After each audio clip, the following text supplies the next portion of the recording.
A paz do Senhor, família preciosa. Glória a Deus por mais um devocional com Deus. Hoje seguimos nossa caminhada no livro de Apocalipse. E agora entramos no capítulo 16. Um capítulo muito forte. Porque chegamos ao derramamento das 7 taças da ira de Deus. E aqui vemos os juízos finais se intensificando sobre a terra. Mas antes de prosseguirmos, precisamos lembrar algo importante. Apocalipse não foi escrito para assustar a igreja. Foi escrito para mostrar que Deus continua sendo justo, santo e soberano. Apocalipse capítulo 16 versículo 1. Vamos ler o que diz a palavra na versão NVI. Então ouvi uma forte voz que vinha do templo e dizia aos 7 anjos: Vão e derramem sobre a terra as 7 taças da ira de Deus. Vamos entender um pouco o texto. Ao longo dos capítulos anteriores vimos os selos, depois as trombetas. E agora chegamos às taças, que representam a intensificação dos juízos divinos. Vejamos algo profundo. Muitas pessoas têm dificuldade com esse tema, porque gostam de pensar apenas no amor de Deus. Mas a Bíblia revela um Deus que é amor, e também um Deus que é justo, um Deus que salva, mas também um Deus que julga o pecado. A cruz é a maior prova disso. Ali vemos amor e justiça se encontrando. Agora observe algo importante. Conforme as taças são derramadas, a humanidade continua resistindo ao arrependimento. Apocalipse capítulo 16 versículo 9. Vamos ler o que diz a palavra. Eles foram queimados pelo intenso calor e amaldiçoaram o nome de Deus, que tem domínio sobre essas pragas. Mas recusaram-se a arrepender-se e a glorificá-lo. Olha que forte! Mesmo diante dos sinais, mesmo diante dos alertas, muitos continuam rejeitando Deus. Vejamos algo profundo. O maior problema da humanidade nunca foi falta de evidências. O maior problema sempre foi a dureza do coração.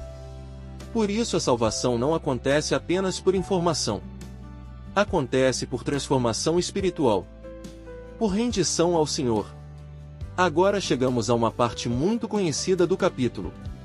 Apocalipse capítulo 16 versículo 16. Vamos ler o que diz a palavra. Então os reuniram no lugar que em hebraico é chamado Armagedon. Olha isso! Aqui encontramos uma das palavras mais famosas da escatologia. Armagedon. Dentro da visão evangélica conservadora, esse texto aponta para o grande confronto final entre os sistemas deste mundo e o governo de Deus. Mas precisamos tomar cuidado, porque muitas pessoas transformam Armagedon em curiosidade, em teorias, em especulações sem fim, quando o foco do texto é outro. O foco é mostrar que nenhum poder humano conseguirá impedir o cumprimento dos planos de Deus. Vejamos algo profundo.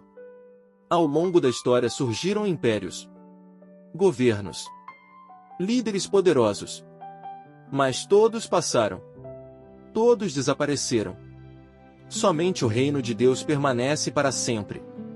Agora veja uma declaração poderosa que aparece no meio do capítulo. Apocalipse capítulo 16 versículo 15.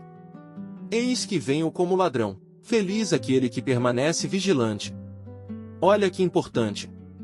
No meio dos juízos, no meio das profecias, no meio dos acontecimentos finais, Jesus faz um chamado. Vigilância, preparação espiritual, santidade.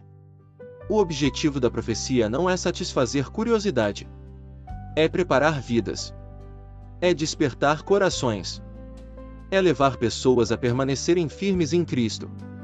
Talvez hoje você olhe para o mundo e veja tanta instabilidade, tantas mudanças, tantos acontecimentos difíceis. Mas Deus está te lembrando de algo poderoso. Nada está fora do controle do céu. O Senhor continua reinando. O Senhor continua governando. E Cristo continua voltando para buscar o seu povo. E eu te digo algo da parte de Deus. Não viva dominado pelo medo dos acontecimentos. Viva preparado pela certeza da palavra. Por que quem está em Cristo não caminha em desespero? Caminha em esperança. E eu profetizo sobre a sua vida. Deus fortalecerá sua vigilância espiritual. Renovará sua comunhão com Ele. E guardará seu coração em meio aos dias difíceis. Você permanecerá firme. Permanecerá fiel. E verá a mão do Senhor conduzindo sua caminhada. Receba isso. Permaneça vigilante. Permaneça em oração. E continue olhando para Cristo. Porque o Rei está voltando. E aqueles que permanecem fiéis receberão sua recompensa. Deus te abençoe. E seguimos firmes em mais um devocional com Deus.